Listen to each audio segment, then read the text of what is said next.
نماز کیا ہے؟ بندے کا اللہ سے اس طرح ملاقات کرنا کہ وہ اللہ کے سوا کسی کو نہ جانتا ہو۔ اللہ سنے گا، تم سمندر کی گہرائی سے پکارو گے، اللہ وہاں بھی تمہاری سنے گا۔ صرف اللہ کا ڈر ہی ایک ایسی چیز ہے جو انسان کو ہر برائی سے روک سکتا ہے۔ ظالم اور غرور کی سزا دنیا میں ضرور ملتی ہے۔ انتقام میں اتنی قوت نہیں ہے جتنی قوت صبر میں ہے۔ لوگ انتقام لے کر صبر کی قوت کو ختم کر دیتے ہیں۔ رشتے جب ٹوٹنے پہ آ جائیں تو اچھائیاں اچانک غائب اور برائیاں ایک ایک کر کے سامنے آنا شروع ہو جاتی ہیں۔ چھوٹی سی نیکی کو چھوٹا سمجھ کر نظر انداز نہ کریں، یہ جنت کا دروازہ کھلوا سکتی ہے۔ اس اللہ سے ڈرتے رہو جس کی صفات یہ ہے کہ اگر تم ہو تو سنتا ہے، اگر دل میں رکھتے ہو تو وہ جانتا ہے۔ نماز کبھی نہ چھوڑنا، یہ میرے نبی کی آنکھوں کی ٹھنڈک ہے۔ اللہ کے سوا ہر انسان کے ہاتھوں تمہارا ٹوٹنا اس لیے بھی ضروری تھا کہ تم جان سکو کہ اللہ کے سوا کوئی اپنا نہیں ہوتا۔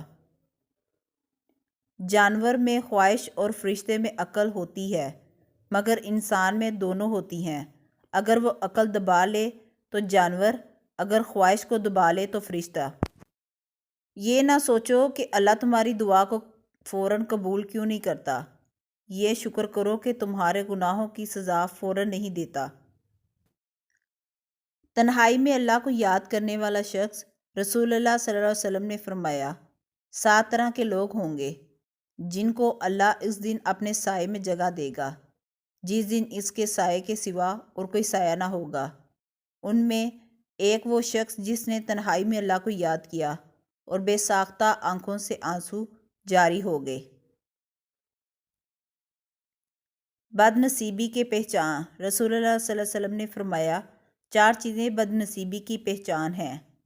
آنکھوں کا خشک ہونا کہ اللہ کے خوف سے کسی وقت بھی آنسو نہ ٹپکے، دل کا سخت ہونا کہ آخرت کے لیے یا کسی دوسرے کے لیے کسی وقت بھی نرم نہ پڑے، امیدوں کا لمبا ہونا، دنیا کی لالچ، شوہر کی محبت۔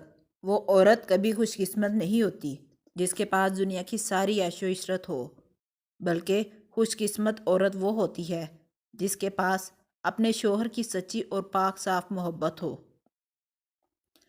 ناراضگی اور جدائی 3 دن سے زیادہ نہیں ہونی چاہیے۔